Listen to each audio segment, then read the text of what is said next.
आप कोई प्लान बनाएं, वो पहली बार में फेल हो जाए तो कहा जाता है कि कई बार ऐसा हो जाता है, कोई दिक्कत वाली बात नहीं। सेम प्लान दोबारा एग्जीक्यूट करें, वो भी फेल हो जाए तो कहा जाता है नौसिखिए हो क्या, पुराने अनुभव से नहीं सीखे क्या। लेकिन वैसा ही प्लान लगातार बनाया जाता रहे, लगातार उसे लागू किया जाता रहे और हर बार वो फेल होता रहे तो कहा जाता है ये प्लान बनाने वाला और प्लान को एग्जीक्यूट करने वाला दोनों ही अव्वल श्रेणी के हैं। क्या वो आप समझ गए होंगे।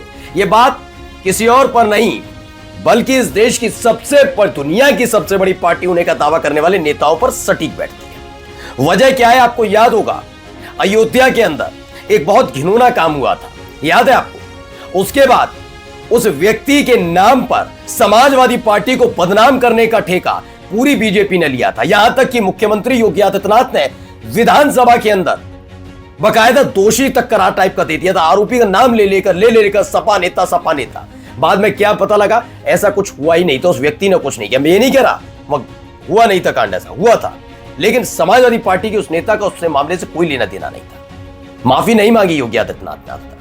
लेकिन अब ताजा सेम वैसे ही मसला निकलकर सामने आ गया है। यह मसला जो निकला है यह है एक नकली नोट वाले मामले से। देवरिया से एक शख्स गिरफ्तार होता है, गोदी मीडिया को काम पर लगाया जाता है। आज आपको दिखाऊंगा कि क्यों अखिलेश यादव ने आज से तकरीबन 1 साल पहले एक अखबार को न पढ़ने की सलाह अपने कार्यकर्ताओं को दी थी। वही अखबार उतरता है, वो बकायदा बता देता है इस व्यक्ति का जो नकली नोट मामले में आरोपी है वो किस पार्टी का नेता है, लेकिन ये नहीं बता पाते अब तक कि वही उसी के जो नकली नोट मामले में गिरफ्तार किया गया है दरअसल उसके फोटो किसके साथ है। जी हां, आज आपको दिखाऊंगा कि भारतीय जनता पार्टी के प्रदेश अध्यक्ष का दिव्य ज्ञान समाजवादी पार्टी के लेकर तो खुल जाता है, जो इनके ज्ञान चक्षु है, लेकिन अपने पार्टी के विधायक के साथ खींचे हुए फोटो पर कुछ बोल पाएंगे। कौन है वो विधायक, दिखाता हूं। नमस्कार, मैं हूं प्रज्वल गौतम और आप देख रहे हैं खबर चौक। सबसे पहले देखिए खबर निकल कर आई। खबर है सपा नेता निकला नकली नोट का धुरंधर, दैनिक जागरण। इसको लेकर पहले ही अखिलेश यादव ने कहा था कि इस अखबार को पढ़ना बंद कर देना चाहिए कि ये जिस तरह की खबरें लिखता है छापता है ये गलत है, ऐसा कहा गया था, उन्होंने उस समय कहा था, ठीक है ना। अब देखिए कुछ ऐसी ही चीजें निकलकर भी सामने आती हैं। क्या है इसमें देखिए, पहले देवरिया में चलाता था फैक्ट्री, 4 गिरफ्तार हुए हैं। इसमें बताया गया प्रयागराज में नकली नोटों के धंधे का राजफाश हुआ। इसमें समाजवादी पार्टी के एक नेता का नाम सामने आया। पुलिस ने इस मामले में 4 लोगों को गिरफ्तार कर लिया है। देखिए इसमें पूरा बताया 18 लाख कितने अभियुक्तों के कब्जे से 1,18,000 रुपए के नकली नोट, लैपटॉप, प्रिंटर, ये वो तमाम। इस मामले पूर्व में जेल भी जा चुका है धर्मेंद्र। उन्होंने बताया कि जो गिरफ्तार हुआ है वो धर्मेंद्र जेल भी जा चुका है, देवरिया का रहने वाला। बहुत सारी चीजें इन्होंने पूरी जानकारी बता दी। जैसे ये जानकारी आई तो बिल्कुल उसी तर्ज पर जो अयोध्या वाला मामला था, बस सपा नेता पकड़ो, उसके बाद तो फिर बत्तीसी के पीछे दी गई जुबान का बीजा इस्तेमाल करते रहो। कोई भी आरोप लगा, अंट शंट कैसे भी, खुद के नेताओं के साथ कैसे कैसे लोगों के फोटो सामने आ जाते हैं, वो क्या क्या पद लेकर बैठे, तब इनको ध्यान नहीं आता, इनका दिव्य ज्ञान नहीं होता है ना। अब देखिए नकली नोटों की धुरंधर है लाल टोपी वाले। ओके, बीजेपी प्रदेश अध्यक्ष पंकज चौधरी का समाजवादी पार्टी पर बड़ा हमला।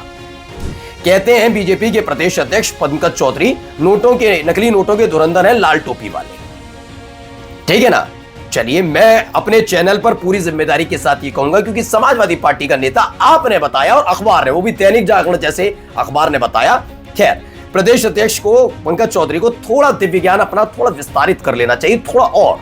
क्यों? क्योंकि अब इसके बाद शायद वो जान करें। देखिए इसमें वो अलग अलग तरीके से अब देवरिया में नकली नोटों की फैक्ट्री चलाने के मामले में समाजवादी पार्टी नेता को पुलिस ने गिरफ्तार किया। इसके बाद भाजपा का इस मामले में जोरदार हमला सामने आया। बीजेपी के प्रदेश अध्यक्ष पंकज चौधरी ने मुद्दे पर समाजवादी पार्टी को घेरा। उन्होंने हमले में कहा कि लाल टोपी वाले नकली नोटों के धुरंधर हैं। ओके, ये कहते हुए नजर आए, ठीक है मैं मान लेता हूं, लेकिन जरा इस पर बताएंगे, ये तस्वीरें देखेंगे आप। ये देखिए ये तस्वीर है, ये आप ही के विधायक है, समाजवादी पार्टी के विधायक है भाई। ये माला पहने हुए हैं, हाथ में हाथ ऐसे करके खड़े हैं। कौन है भाई? ये शलम मणि त्रिपाठी, बीजेपी के नेता और विधायक देवरिया वाले। इन्हीं के क्या क्लोज रिलेशन में है? ये क्लोज रिलेशन का मतलब बहुत घनिष्ठ कार्यकर्ता है क्या? ये देखिए यहां से भी बीजेपी का झंडा थामे हुए, ये देखिए कितना क्लोज। अखिलेश यादव के साथ कोई तस्वीर हो ऐसी तो समाजवादी पार्टी का नेता कुछ में तो लग रहा है बीजेपी का नेता ज्यादा है। अब इसको चेंज कर लें, जो आपने लाइन बोली पंकज चौधरी, देखिए ये स्थिति है, किसके साथ किसके कैसे रिलेशन है खुलकर सामने आ रहा है। देवरिया के विधायक शलमणि त्रिपाठी के साथ इन लोगों की तस्वीरें निकलकर सामने आती हैं जो नकली नोट मामले में गिरफ्तार किए जाते हैं। देवरिया के विधायक शलमणि त्रिपाठी के साथ उन लड़कों की तस्वीर सामने है जो लड़के आज नकली नोट मामले में समाजवादी पार्टी के बताकर बीजेपी और भाजपा सरकार का प्रशासन और भाजपा नेतागण चीख पुकार मचाए हुए हैं। ठीक है, क्या मीडिया अब अपनी गलती स्वीकारेगा? क्या मीडिया और भाजपा नेता बताएंगे लड़के शलमणि त्रिपाठी के लिए क्या करते हैं? क्या शलमणि त्रिपाठी से भी आज नकली नोट मामले में पूछताछ होगी? कर पाओगे? मैंने इसीलिए कहता हूं जो एक प्लान आपका बनता है वो फेल हो तो फूंक फूंक कर कदम रखने चाहिए। जो गिरफ्तार हुए पहले उनकी हिस्ट्री जांच लेनी चाहिए थी। आपकी पार्टी के किसी नेता या आपकी पार्टी का झंडा उठाया हुआ तो नहीं था, है वो समाजवादी पार्टी का नेता, लेकिन मिलता किनसे? शलमणि त्रिपाठी से। वो है तो समाजवादी पार्टी का नेता, लेकिन झंडा किसका उठाते हैं? बीजेपी का। और समाजवादी पार्टी के नेता, मैं कह रहा हूं भाई कितने ताकतवर है। इसका मतलब इतने साल से उत्तर प्रदेश के अंदर बीजेपी की सरकार है, योगी आदित्यनाथ का टंका बज रहा है कि ये वो नोट जीरो टॉलरेंस वगैरह, ये जीरो टॉलरेंस है। इतने साल विपक्ष में रहने के बाद भी समाजवादी पार्टी के नेता ये सब कर ले। मैं कह देता हूं चलो कर लेते हैं। तो काय बात की सरकार क्या कर रही है? इच्छा शक्ति किस बात की? ना मुख्यमंत्री काम के, ना उप मुख्यमंत्री काम के, बीजेपी की कोई इच्छा शक्ति है ही नहीं। ऐसे देश को सुधारोगे या लफाजी करते रहोगे सर? बस शलमणि त्रिपाठी इस बात का भी जवाब दे दें, खुद आगे आकर जवाब दें पंकज चौधरी को जाकर कि आपने कह कैसे दिया, क्योंकि फोटो तो आपके साथ भी है भाई, है ना? नमस्कार।